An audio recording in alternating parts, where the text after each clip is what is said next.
Well, not all patients are easy to treat. There are a group of patients with very advanced liver disease, and even those with decompensated cirrhosis, where clearly we cannot use interferon. It's contraindicated. We can use interferon for patients with hepatic fibrosis and perhaps Child's A cirrhosis.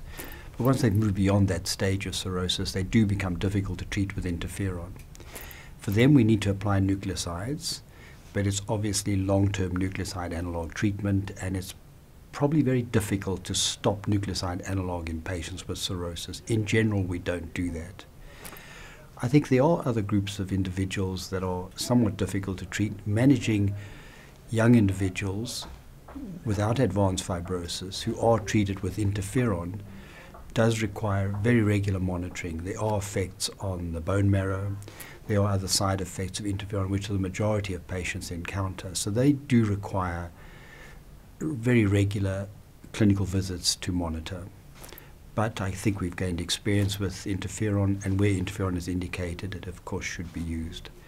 I think you also have to take into account that hepatitis B can be difficult to treat in resource-limited countries, because access to measurements such as regular hepatitis B DNA might not be available. And I think it's very hard to monitor patients effectively without regular measurement of hepatitis B DNA. So that's an imposition in resource-limited countries. And then I think, fortunately, although resistance is not problematic when we've used the most potent nucleosides, tenofovir and entecavir, which have high barriers to resistance is a problem where lamivudine has been widely used, where difovir has been widely used, and possibly telbivudine.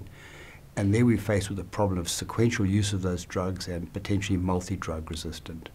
So we still haven't quite got around the problem of multi-drug resistant hepatitis B and how that should be optimally managed.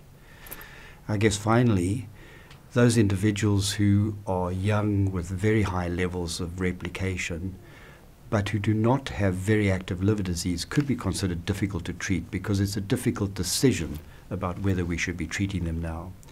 I think that's going to change, but at the moment, one of the aspects of difficulty of treating hepatitis B are defining the appropriate indications for treatment, remembering that presently we're committing most patients to long-term treatment.